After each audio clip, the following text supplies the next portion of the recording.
Felicia Santiago. I was diagnosed with PCOS, which is polycystic ovarian syndrome. Very common now. It's very common. But when I got diagnosed, it was in 2010, and I think it took about almost 2 years for them to diagnose me with the condition. 2 years and 2 doctors. So, and then it was just still treated the same way: birth control, hormones, metformin. None of those things work. So it took a journey of natural medicine, speaking with naturopathic nurses, holistic nurses, trial and error on my own, self-medicating, which a lot of us do because we're not listened to, right?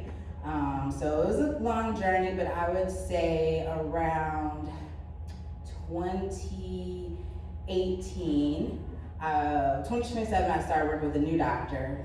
Took her a year to get me back completely on track, off all medications, and that's only because she listened, and then she also worked with me. We compromised.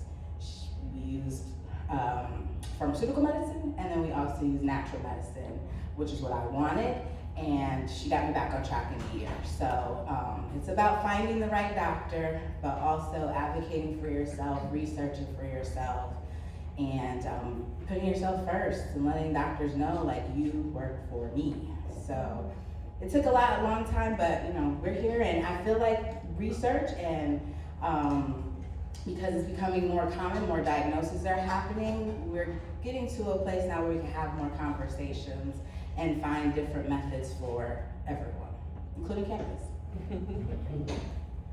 All right, so honestly, this intro answered 2 of the questions, but I do want to dig deeper into some things. And I also want to throw some numbers your way.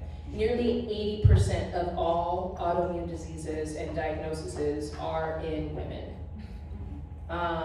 For some conditions, it's 9 to 1, so 90% of those who've been diagnosed are women. With that said, it takes an average of 4.6 to 5 years to receive your diagnosis, and I think we've all been on a variation of that spectrum. And again, healthcare providers will determine that. And do you feel comfortable with your doctor? How do you speak to doctors? And that's kind of what I want to jump into. What tools did you use over time or build over time in your journey here to be able to speak to doctors to eventually lead to your diagnosis? And then how do you advocate for yourself after you've had your diagnosis?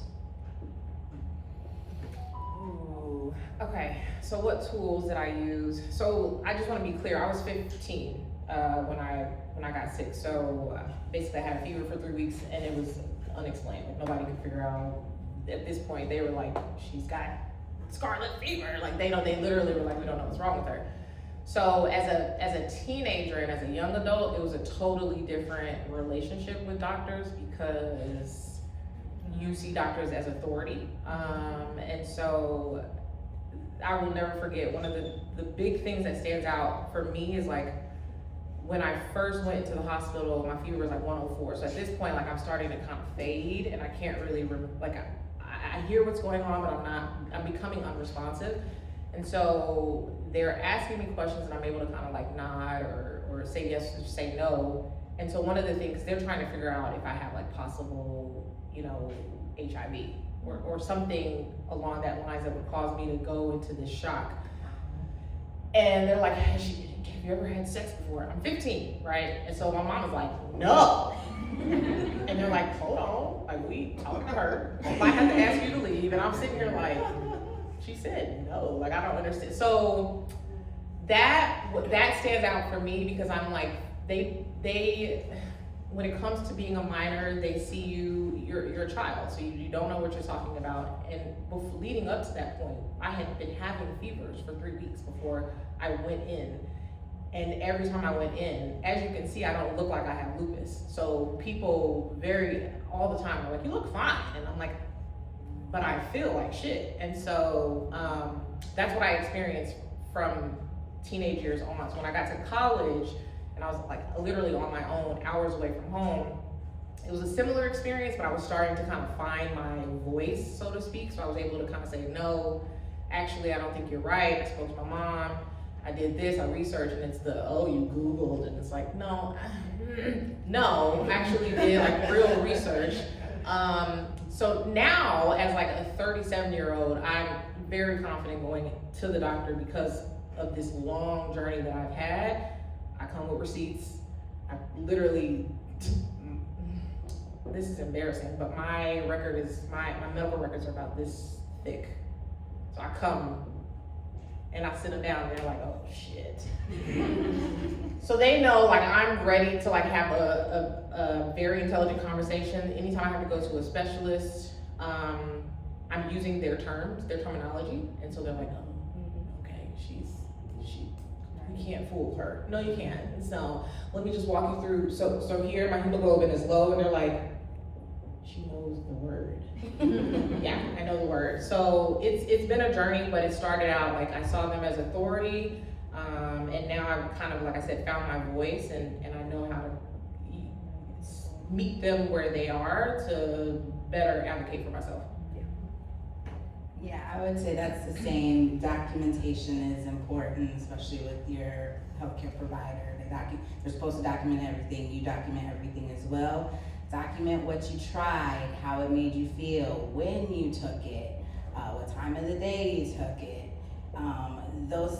And also when you get your labs and you notice, I've been taking this, whatever you've been trying, and you notice a difference in your labs. That's when I would say, well, I did this and it's been working. That kind of, I would not say what I tried until my labs confirmed what I was doing is helping. So that's kind of the method I used, especially I was like in my early 20s when they finally diagnosed me.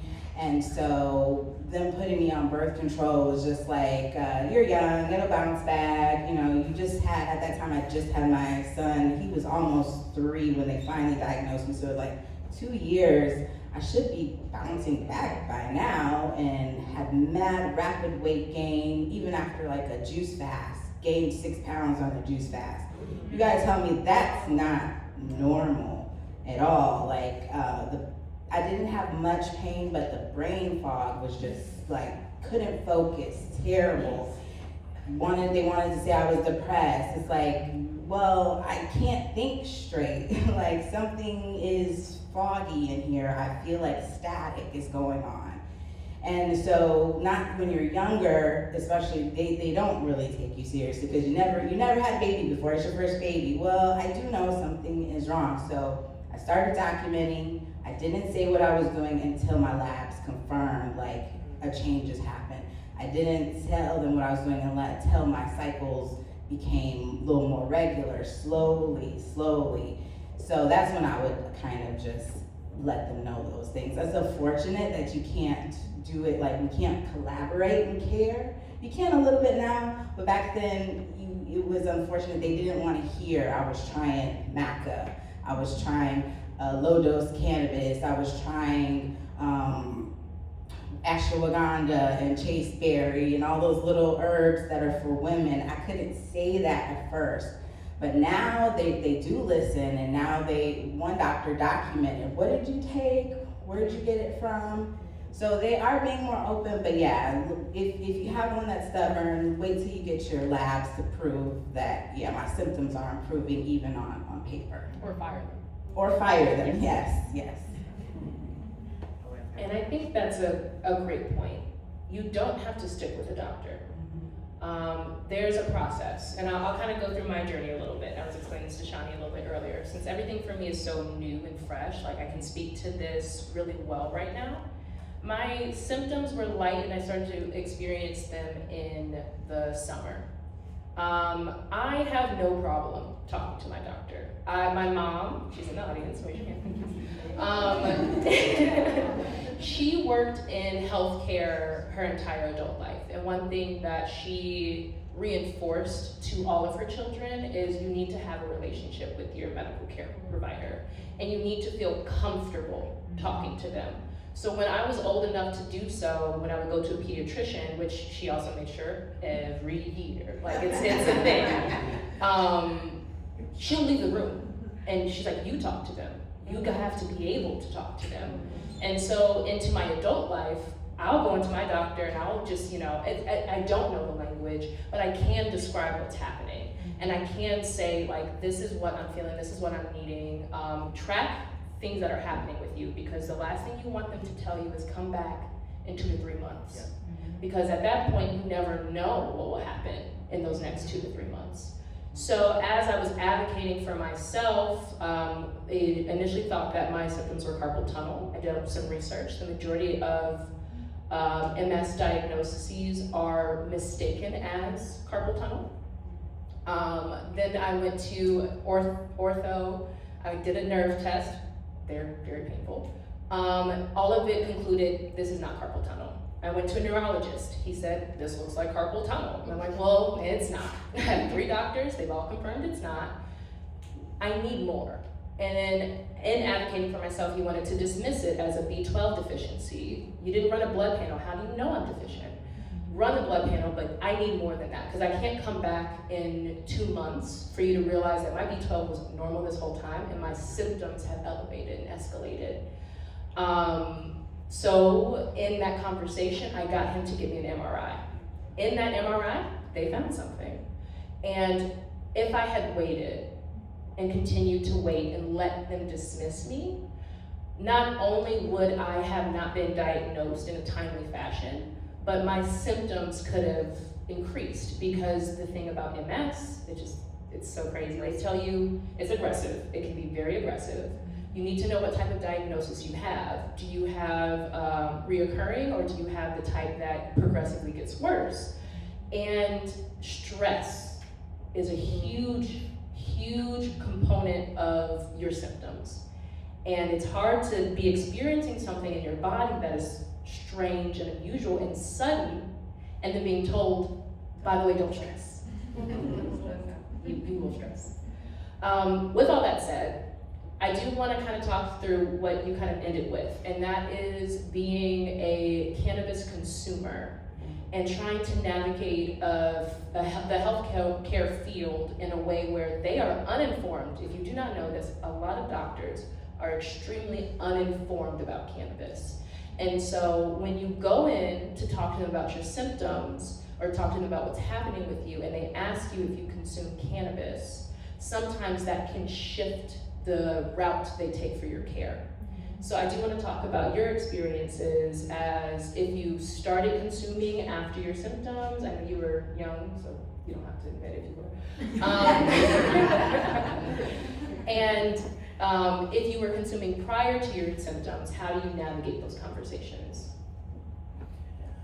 Okay, I'm a conspiracy theorist, so y'all are gonna have to just come with me on this ride. Just from watching my mom through her career, even as a child, I was told that they don't actually learn about cannabis. They don't learn about the endocannabinoid system. In fact, the way she explained to me is they maybe spent like a chapter, if that, in nursing school. And I could be wrong, and she may have said something else, but it's very small.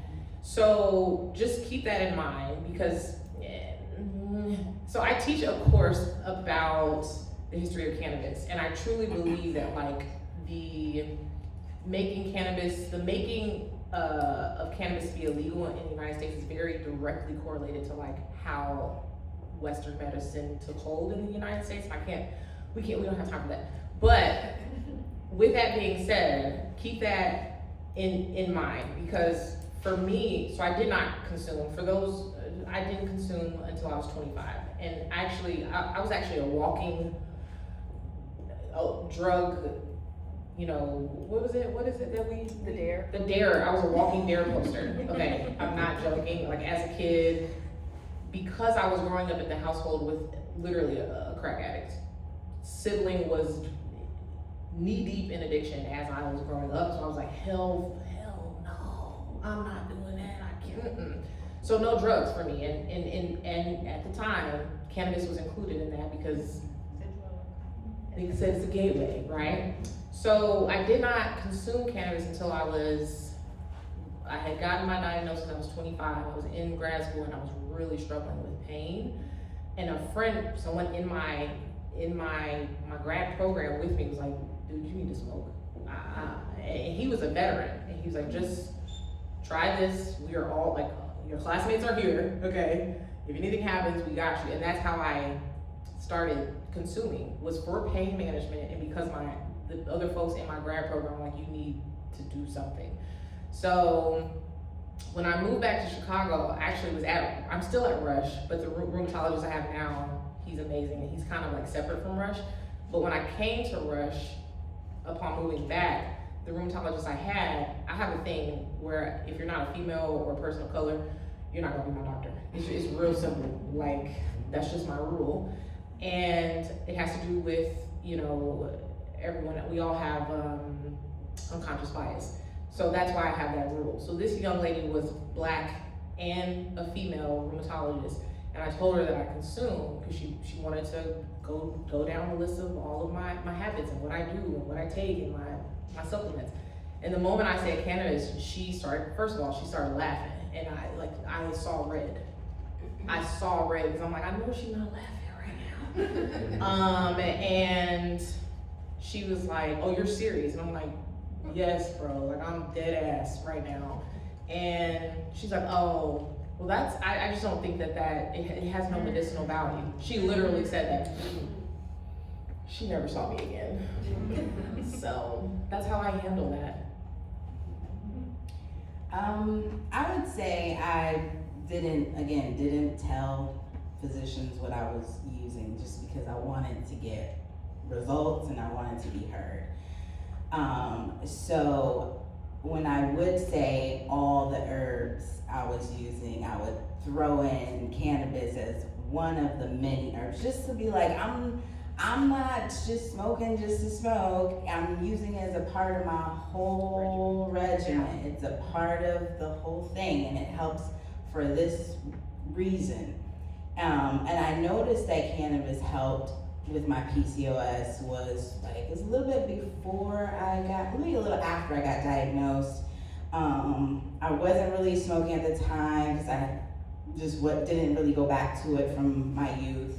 And my homegirls came over and they brought a joint over and I smoked, and like the brain fog, it was like the curtain just went up. Yep. And I was like, okay, when you're a kid, you smoke to have fun, right? This time I was like, oh no, like I feel good, I feel normal. Like I felt normal for the first time in years. So that's when I started researching and putting it with other herbs and stuff, and slowly finding homeostasis, that balance of like that sweet spot where I can function and I no longer feel like debilitated. So if you start, use it, when you do talk to your doctor, use it as this is a part of my regimen, my health care regimen. And so hopefully whoever you're talking to will be like, okay, I'm not talking to a stoner or somebody who's just abusing it or whatever, but they'll kind of hear you as it's helping me for these reasons, along with whatever else you try. And I would say for me, depending on the doctor I was going to is what I would feel. When I spoke to my primary care physician, we have a rapport. So she's aware and she understands. And she understands that I understand, and that helps a lot. If she didn't, we would not be together. When I spoke to orthology or orthopedics. Yeah, that one. And I spoke to neurology. My initial appointments did not bring it up. It's irrelevant. It's something I've been doing for years. So me listing that to you shouldn't impact your diagnosis. And I was saying this earlier, doctors are body detectives. They are looking for clues to figure out what's happening with you. And if they pick up on the wrong clue, they're going to use that as a wrong diagnosis. If they hear cannabis, depending on what they're looking for, they're not gonna listen to other things if they have a bias towards cannabis. So when it came to getting my diagnosis, it was a conversation I wasn't gonna have. You don't need to know that. but when it comes to my my physical therapist, yes, I share that because she needs to know what I use for pain relief. So again, it's a choice. You can see your doctor, you can know which, you'll know. I knew when I looked at my neurologist, I said, you don't need to know this about me.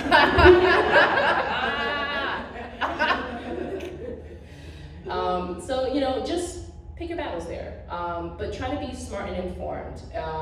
It's hard. You may not know when you see a doctor that they're gonna have that bias. So if it's irrelevant to your issues, leave it out, unless you know for a fact that they're gonna be receptive to it. And I wanna do a small pivot. Now, one area that I think it's really important to note that a lot of autoimmune diseases are linked to stress and trauma. And I do want to note that, that the way that we as women carry both stress and trauma has physiological effects. So I do want to talk to you both about your journey through that and kind of how in that cannabis has tied to your care.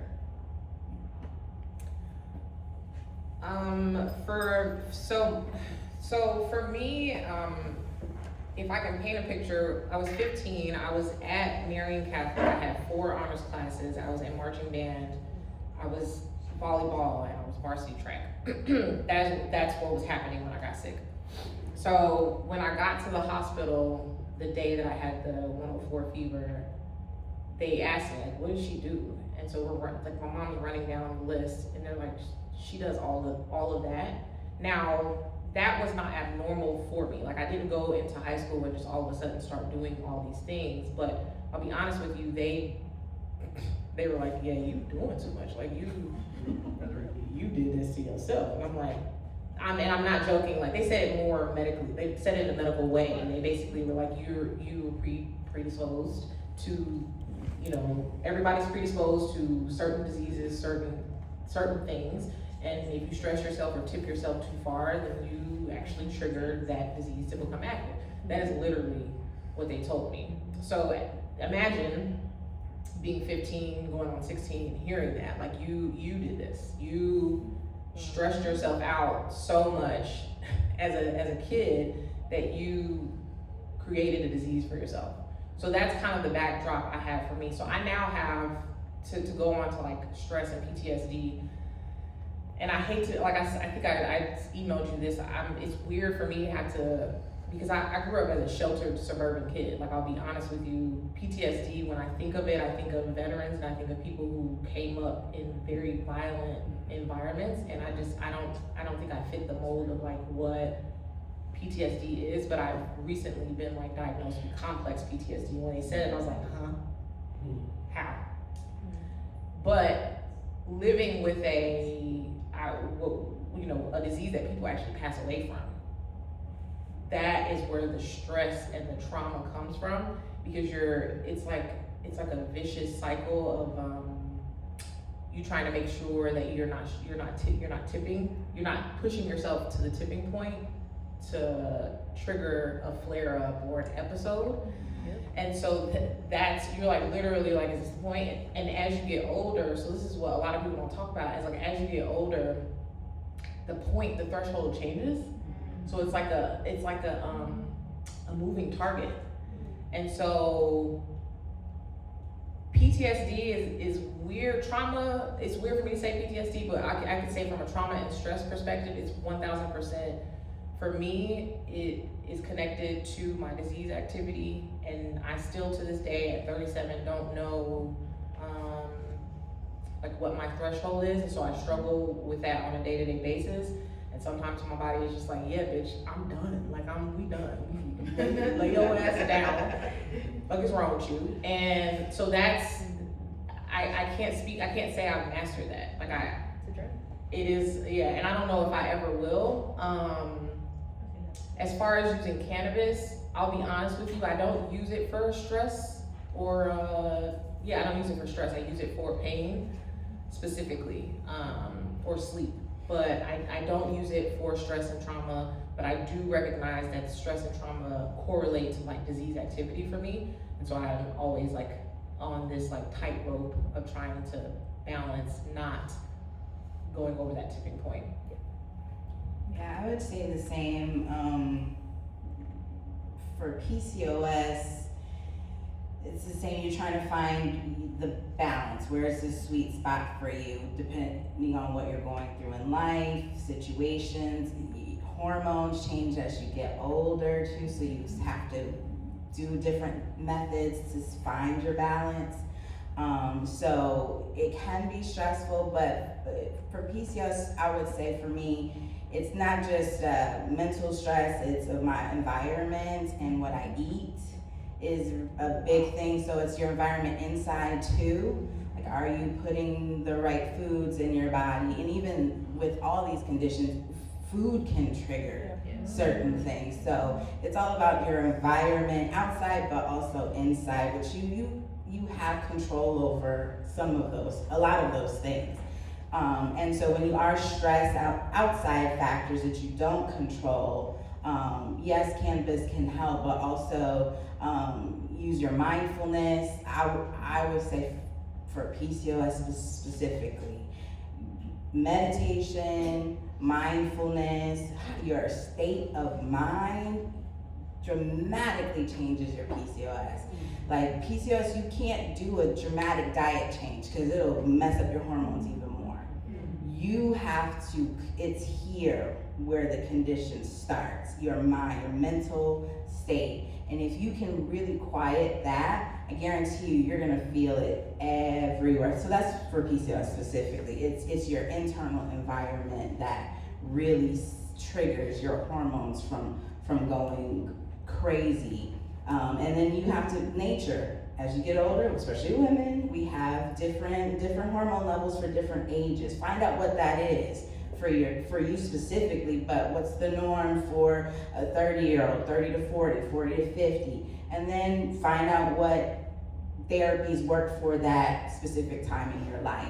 And again, just internal environment is what you can control. Try to control that, and the rest, just, smoke or relax away. It'll go away. I would say for me, my symptoms manifest through stress. Some symptoms are consistent. One thing that I've lost feeling in my hands. So I no longer have, if you were to take like a light feather and dust it across my hand, I couldn't tell you what was happening. Now, if you were to stab me in the hand, I'll feel bad. But those symptoms are consistent. But the symptoms that I feel flare up are specifically associated with stress. So if I find myself stressing, I can feel my hands throb. It's almost an immediate physical sensation. Everybody's autoimmune diseases manifest themselves differently. This one, the mindfulness component is huge, because although people tell you don't stress, and it's like, okay, it is real. When you stress, it does cause, for me, it causes inflammation, immediate inflammation almost. And when I know I'm overdoing it, I find myself doing these hand movements like, oh yeah, I'm stressed, let me chill. I never had that before. So there's moments where I didn't know I was stressing. There are moments I didn't know I was overwhelmed. And now I have a physical indicator to tell me, you're stressing, you're overwhelmed, that's too much, stop. And I didn't have a mental version of that, now I have a physical version. That's not a blessing, I guess it can be a blessing in disguise, but all of us, for everybody who experiences this, it's very different. Autoimmune diseases and inflammation are heavily tied. So when we talk about cannabis use, for me, I use it for pain. It doesn't always help with the stress, but the pain component, once I note that the pain has been resolved, then I feel like, okay, I can move forward. Or I also need to take a moment to breathe, to meditate. Mental health is really important in all of this, and I kind of want to talk through that as well. When it comes to stress management, now that we know that it is tied to our wellness in a way that is clear, what do you do to manage that for yourself? I'm not gonna lie to y'all. That is an area of opportunity for me. Mindfulness. So I have a 4-year-old. There is no mindfulness in our house. There's none. First of all, it's his house, and we just live there, and it's constant noise. So even when you're when you start your, say you do a yoga or some kind of meditation on YouTube or something like that, and the first thing they say is make sure you're in a quiet area, and I'm like, are you serious? It's just not possible. So I will say I see a therapist. I've been with this therapist since I actually got into the cannabis industry, so 7 years. She's been amazing. CBT, cognitive behavioral therapy. So really kind of talking through whatever is going on internally or externally, and writing it down and trying to work through those issues on your own. And yeah, I think that's for me, that's about it. I try to meditate, I try to do yoga, I try to do the things. It's just very difficult being a mom of a rambunctious child. So yeah, that's all I got for mindfulness. Yeah, when we say mindfulness, to me, it's being aware, being present in what you're doing right now. When you're too stuck in your head, you're thinking about something either from the past or too far in the future, which you don't have any control over any of that, right? So specifically for PCOS, because it doesn't manifest in pain, it manifests in your cycles, right? You have to be present in your cycle. This time of the month I'm up here, to this time of the month I'm down here, but I'm fully present and aware of what's going on inside of me. And I can't change it because I'm a woman and that this is part of who I am. I'll be present in the whole cycle and not try to change what's happening or fight it, but embrace it. That's why it's really important with this condition to pay attention to your cycle, where you are, and cycles can be, don't let them tell you it's gotta be 28 days. It doesn't have to. You know your body. As long as you are on a cycle, you know where you are supposed to be that time of the month. Be balanced in that time. And it's gonna take just awareness and just accept. And if you are at a time of your cycle where this part of the month I'm not supposed to be feeling this way, that's letting you know you're off. It's letting you know something's not right, but you are going to have those ups and downs. You are going to go through the motions of it all. But it's okay, go through it, embrace it, because it's part of who you are, but also notice when that time of the month, and again, time of the month doesn't mean when you are on, it means what time of the month it is. You know, if I'm at whatever phase, there's 4 phases of your cycle, right? So whatever phase you're in, know that.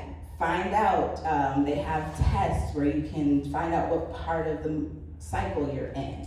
Then research, how am I supposed to feel? What's a healthy part of this phase versus what's not a healthy part of this phase? PCOS, pain isn't the main thing in PCOS. If you have a lot of pain in PCOS, that's not PCOS, that's something else. So PCOS is you feel off balance. Your hair is falling off. You have acne or hair growing in places you shouldn't have. That's because some part of your phase of your cycle you're either stuck in or you're to have elevated something else. And again, hormones, everybody's hormones are going to be different. My PCOS has a certain specific hormones that are off, that maybe somebody else would be different. If you can find out which one of my hormones are off, and you can fix that one, the rest automatically go back, balance out. So for me, it wasn't testosterone, I can't remember which one it was, but it was one that was affecting my insulin. I was insulin resistant. So it was this one hormone that was just totally off, and my doctor said, if we can just get this one to balance, the rest you'll be fine. And so it's just, again, finding the right doctor, but also finding where you are, being present in it, and then finding what you need to do to get through that phase in whatever part of the cycle you're in. So just awareness is key. And then this will be our last question. I do want to talk about the knowledge gap when it comes to autoimmune disease care. And I say that this can go in any direction you all would like. We do know that cannabis has been rescheduled, and that will impact a nurse or doctor's ability to now learn about cannabis. They had no interest, they had no real incentive to in the past, now they do. And so that knowledge gap may like get smaller. We don't really know where we're gonna be. But when it comes to the knowledge gap of autoimmune care specifically, you know, what is the cost of that gap, and how do we navigate that with doctors? I can start. Some of the work I do with Chicago Normal, we have been really pushing this issue of the knowledge gap with our healthcare providers. I would say, repeat the question for me. What is like the cost of The cost of it is,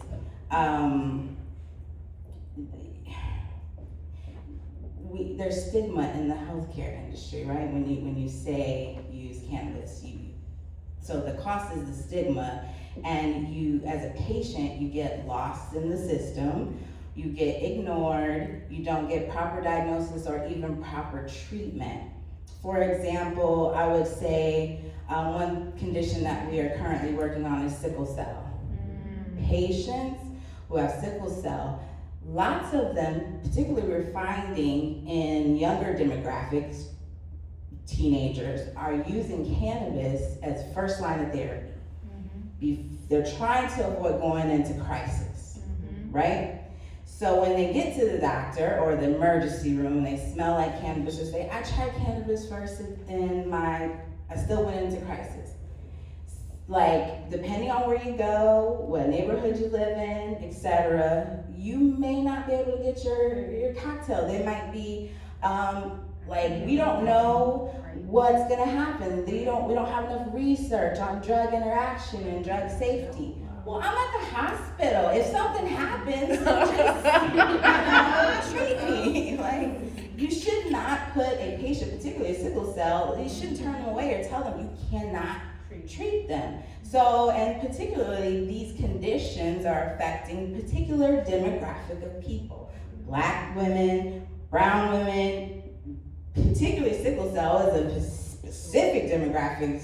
It's very clear why patients who have that would not talk to their doctor, and the knowledge gap there is hindering actual treatment, actual real health care. And so that's the damage that can be done. So you can really do damage to the individual as a whole, and then now they're not going to trust you. Now they're not going to go to the doctor, and where are we there? You're just lost, no care at all. So it's important that doctors educate other doctors. There are doctors out there who are aware of what cannabis does, and who are still in the closet, as we would say. They know cannabis works for some patients. They may not be able to articulate what it is. They might have that private conversation with their patient, say, I know you're using cannabis, you know, I know you have your card or whatever, but they won't talk to their peers, right? They won't educate their peers. So that's what I've been working on, is getting these doctors who are pro-cannabis, come out the closet, talk to your peers. Let's give you a platform so you can educate your peers, so that we can start bridging this knowledge gap. Because with rescheduling, now that it's on lower level, we can start doing some research finally. We need to start doing research so we can educate people, so that we can stop turning patients away. We can stop treating patients less than just because they're using another line of treatment that might be more affordable. Of course, they don't want you to use it because your insurance doesn't pay for it, right? So they're not gonna get paid for it. But it's all a part of the healthcare system, and now we need to fully integrate it in, and that's just my spiel about it. So we're working on it, y'all. We're working on it. Good job. Woo. All right, we have a few minutes left. Does anybody have any questions? Yes. I just want to thank you guys for your bravery, because it is a big deal talking about this kind of stuff, especially in front of an audience. And I think there's a lot of people that resonate with it. I also have an autoimmune disease, and I don't talk about it, right? And I fumbled through my life trying to figure figure everything out and then also manage this, disease. And like, had a stroke in 2021 because of it, and recovered fully because I believe in the power of meditation, and I believe in the power of yoga and breathing and manifestation and those things that I did while I was in the hospital for 10 days, like religiously, constantly, to help me get through some of that. But I think that the cannabis use for me specifically at that time was masking all my symptoms very, very well. And so I was like, all right, just take more cannabis, right? And like, it was just masking those symptoms so that it was a biphasic effect for me at that time, where like the cannabis had helped with the inflammation, clearly, but the symptoms just getting worse. And so they weren't pronounced enough in me to recognize it because I was putting the medication, the Band-Aid on constantly. And so it then ended up becoming this thing that blew up into a freaking stroke. Couldn't speak for 3 days, lost my speech, like all these things, right? They're like from a stroke, it happens. And then dialing back and now looking at life pre who I was stroke, and there is a pre-Maja and a post, right? Like, I'm very different on how I navigate myself, the stress level, and what's important, what's not, right? So I like enjoy things like puppies and like friendships and like relationships more, because I have to remind myself about those things. So you guys talking about this stuff, and I think it's just such an important piece of it, and yeah, thank you for that. I'm gonna ask first, how are you all doing? Because you look fabulous today. I mean, it's a process. It's a journey. I'm still on it. I'm brand new to it. And thank you for like feeling this conversation to me, going through this. I know so many women with autoimmune diseases, and none of us talk about it. Right. You do. You advocate, and you advocate. But there's so many women around who, like you said, you don't speak on it, and it's nothing to be ashamed of. And it's a journey that I've been going through of like, how do I speak about it? Because one thing, and I also go to therapy, it helps. I was telling her, when you struggle with something because of your condition, like I struggle using my hands. And when I do that, people who know about my condition, they'll do things like, oh, and I'm like, oh, I hate that. I hate that response. And I know it's like you're being genuine, but I now have to navigate everyone differently. And this is also a new version of myself. There's a pre and a post, and I'm getting to know this post version. It's a journey, but I'm doing well.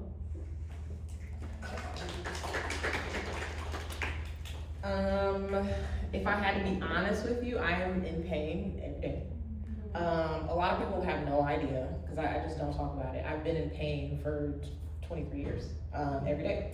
So when I have a good day, my close circle, they know, because they're like, oh, you doing good today, huh? And I'm like, yeah, you can tell.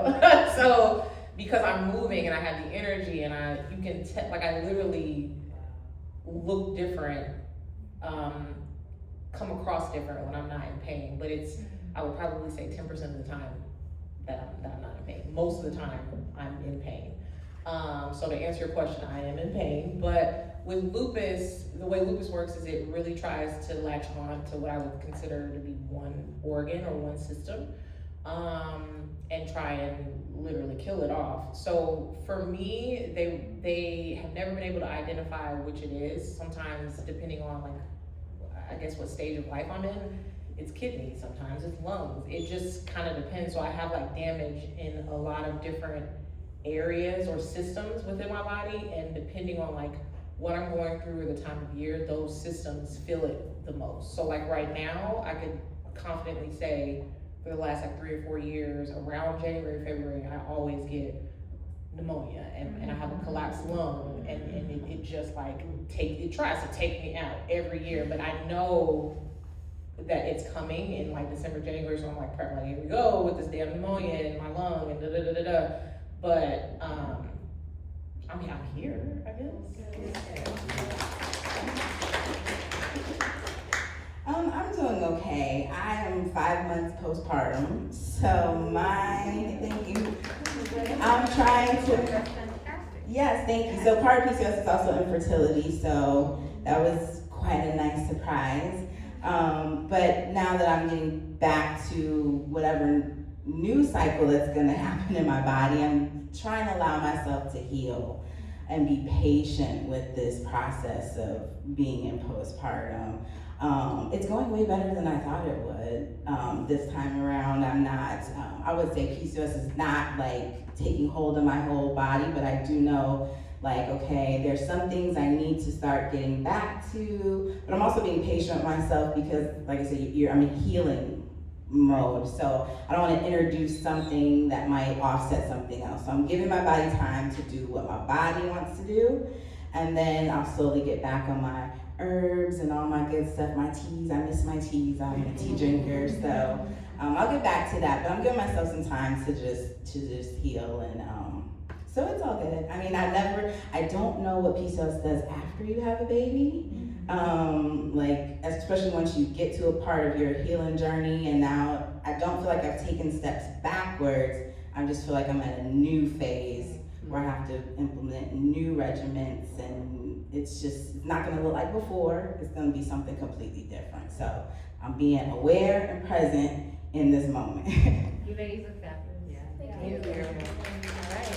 And then the last thing I want to do, and I realize we didn't do this at the beginning, but I do want us to all really describe what our autoimmune diseases are and how they manifest. I don't know if we went into depth with that, and I say that because some people in this audience may need to know that for themselves or for their loved ones. So if you are noticing anybody with these symptoms, tell them to go get checked out. And if you yourself are dealing with any symptoms, please go get checked out.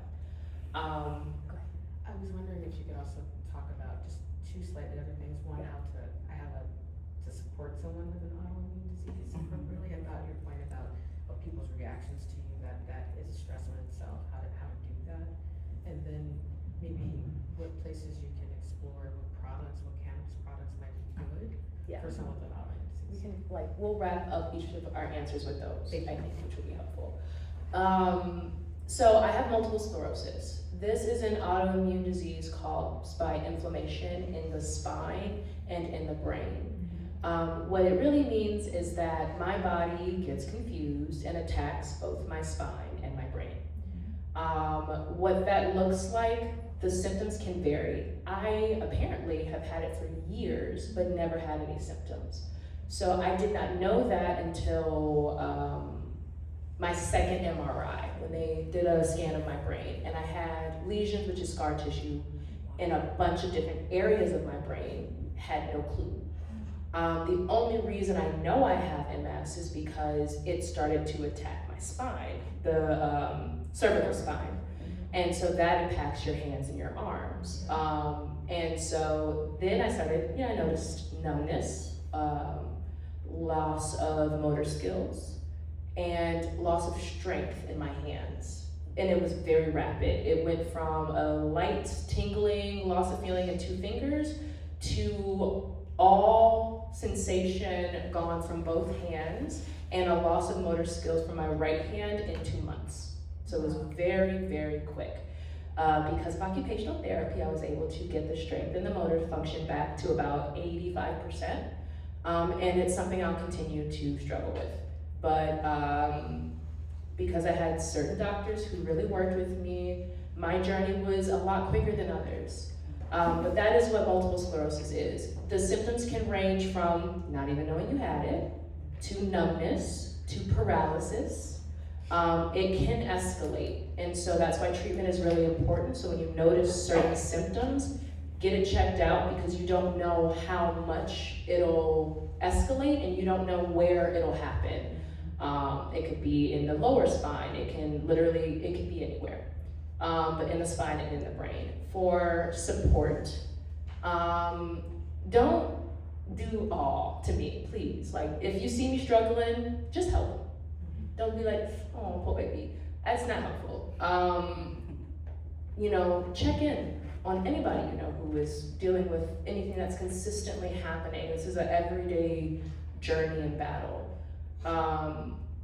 So wellness check-ins are really helpful, but then also space can be helpful too. Sometimes it gets exhausting to explain what's happening to you. And I have a tendency to over-explain. And so then that in itself is taxing, because I want you to know exactly what's happening, but you don't need to. So that's a me thing. But that's the way in which I like to get support. Just checking in. If you see me struggling with something, just help me. It's okay. And don't to me. Just don't do that. And when it comes to products, I like to microdose. That to me has been really helpful because I need to be clear-headed. And too much cannabis it makes me too foggy. And so 2.5 milligrams, I love 1906. I will sing their praises to the end of the days. Love 1906 products. I've been really getting into the Wonder gummies. Those are really good too. And then I'm a vapor. I don't smoke flower as much as I used to, but those are my go-to products for my care. So I have 3 autoimmune diseases. Lupus is probably like the most, I guess, I don't want to say common, but the one that a lot of people know about. Like I said earlier, so autoimmune basically means that your internal system, for whatever reason, identifies something within your body that is foreign and then it attacks itself. That's what autoimmune means. And so lupus is characterized by the disease will attack one system or one organ and try or attempt to kill it, basically. So everyone is different. So I get the lesions. I've had the skin lesions on my face, on my ears.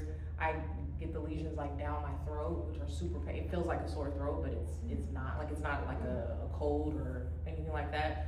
I get like really bad chest pain, like really to the point where it feels like someone heavy is like sitting on my chest.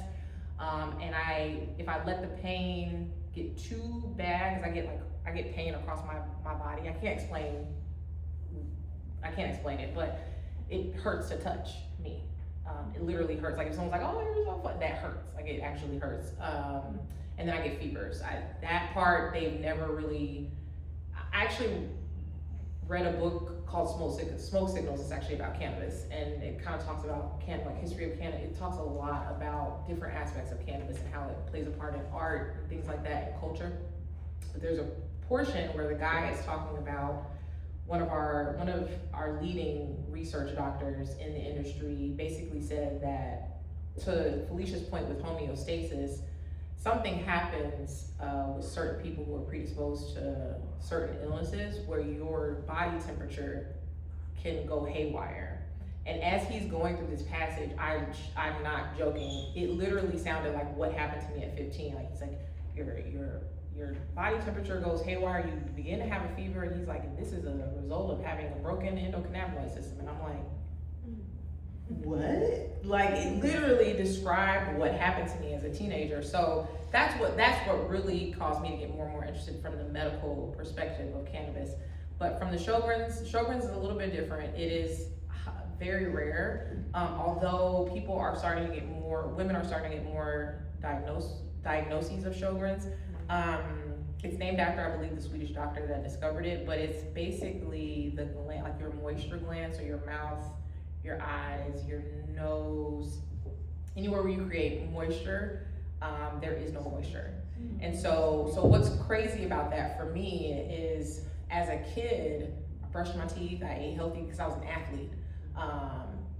And I remember going to the dentist in high school, and I will never forget, this dentist made a comment to me like, I don't understand why you have so many cavities. What are you eating? You got all this jewelry on.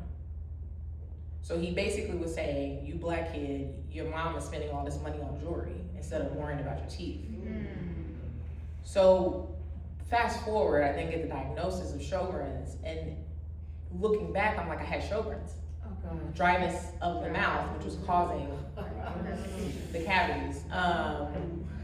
So that's Sjogren's. I don't typically, when I was younger, when I was in my 20s, it was really bad. I have so many terrible stories about Sjogren's because it presents really bad. Your eyes get really red. It looks like you have pink eye.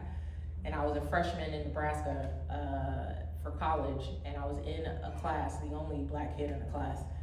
And the teacher was like, some of y'all, you guys aren't paying attention. Some of y'all are coming to class high. And I'm looking at her, had never consumed. So I'm looking at her like, I know you're not talking about me.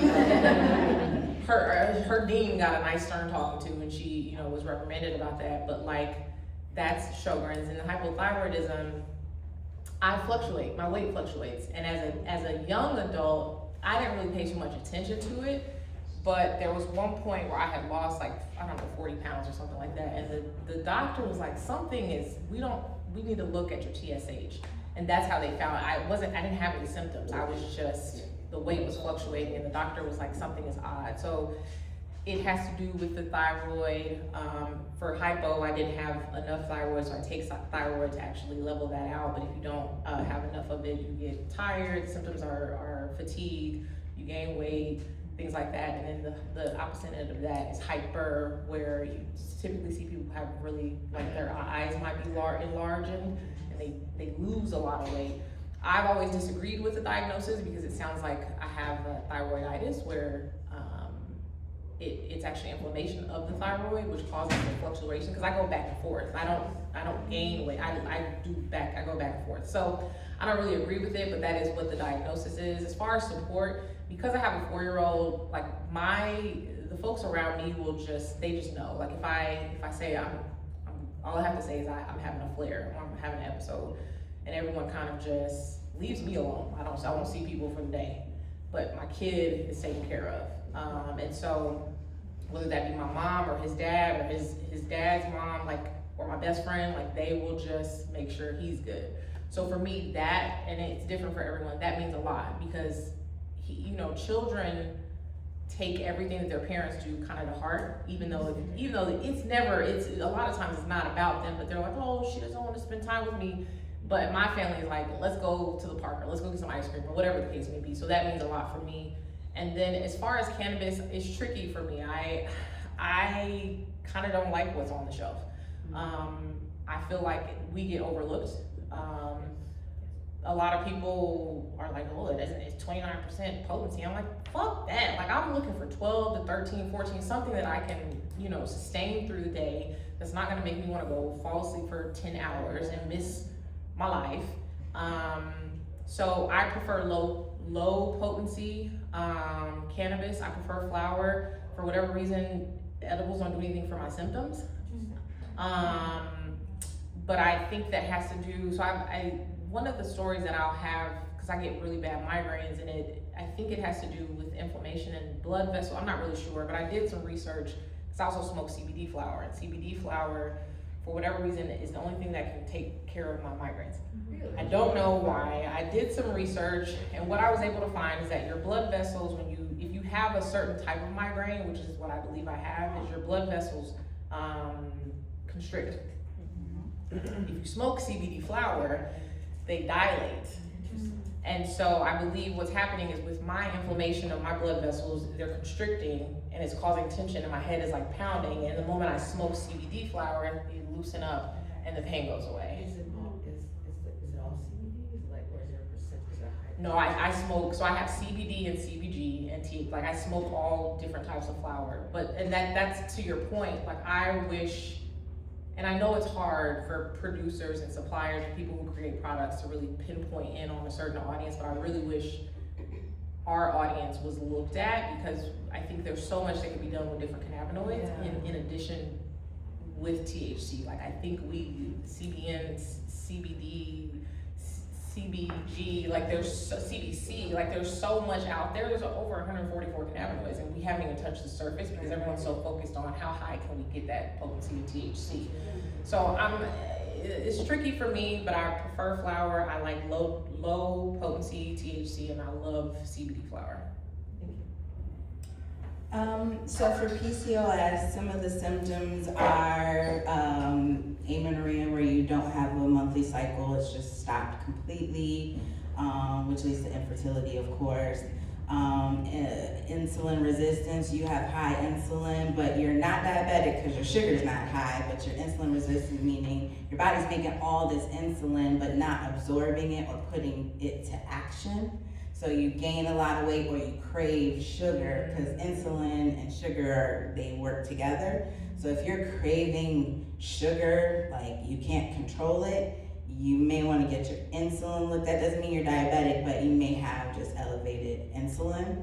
And that can lead to, of course, weight gain. You lose your hair, or you have hair growth like on your face. You see some like bearded ladies. That is a hormone imbalance happening big time, and it's expressing through your skin and your hair. One thing you can do to support women who have that, especially your mood is going to be off, not just because your hormones are off, but you don't look like yourself, you don't feel like yourself. So a lot of times if your hormones are, like your PCOS is like off the charts, you're going to be very weepy, very sad. So, if you see women who might, you can kind of visually see it, and they're willing to talk about it, just ask about their mood, love on them a little bit more. And if they don't know what to do, the doctor, so you can get help with your gynecologist, but it's a reproductive endocrinologist is who you need to see. And so those are specialists. So most gynecologists are supposed to recommend you to them, but sometimes your gynecologist will just try things on their own and say, here's metformin, or here's some birth control or whatever. But you really want to get your medication with PCOS from a reproductive endocrinologist, because they're going to look at your pituitary and all your hormone glands to find out where this imbalance is coming from. So if you do know someone with them, that's who they need to see if they don't know who to see. And just, check on their mood, especially if you notice your friend is gaining a lot of weight and she can't control it, doesn't know how to control it. Just, do those things. Don't recommend a diet, because it's not gonna work. It's not gonna work. You can't, no matter what, you cannot with PCOS, if it's out of control, she won't lose weight no matter how much you work out, no matter how much healthy food you eat, it's still gonna stick. So just be patient and loving, especially if the mood is off. I would say all of these symptoms, another way is if you do have someone who has one of these conditions and they do use cannabis, recommend them get their medical card. All of these conditions are qualifying debilitating conditions. Through my work with Chicago Normal, we have worked to get uterine fibroids, ovarian cysts. PCOS was just approved in February, so it'll be signed this year. And there's the fourth one, endometriosis is on there. So those conditions, as well as these, you can get your medical card. The more patients we have going to get their medical card, is going to drive demand, because now we're going to need CBG flower. Now we're going to need all these different flowers, because we have more people with medical conditions. We have to serve that demand. And a recreational dispensary too. At a recreational dispensary too. We need the whole cannabis ecosystem to participate in this. There's opportunity for everybody. And the more common debilitating conditions, these conditions are debilitating. We finally have women's health conditions on this list to prove our conditions are debilitating. They interfere with your daily life. That means you can go get your medical card. You talk to your doctor, I have my medical card now. It opens up the door for conversation, because now they're like, it's legal, you got your card? Yeah. So this is a whole big ecosystem we're trying to create to have more patients with these conditions. Get your card, because the state's gonna see there's money opportunity right here, because we have we have a demand. Now we have local dispensaries, independently owned dispensaries. Now they have to tend and focus on a specific new market, because that's new money, right? Unfortunately, our patients always take the brunt. I will say this, our cannabis market in Illinois, our patients save it every time. Every time. The only reason why cannabis survived during the pandemic is because of our patients. It was deemed medically necessary because we have patients who are sick who rely on cannabis. We have to keep tending to them. We have to make sure the state knows they're important, and we need to have these patients who have these conditions, these women who we always are the #1 consumer in almost every market, right? We deserve the attention. We deserve to know, they should know that our conditions are debilitating and there's money here, but it's because of our condition. It comes from our backs, right? So the whole point of this is tell them to get their medical card. Let's force the market to serve us for what we need, because it's all gonna, if it all works out accordingly, everyone is going to benefit. Everyone. Is polycystic Yes, PCOS, polycystic ovarian syndrome. Mm-hmm. All right, everybody, that is our panel.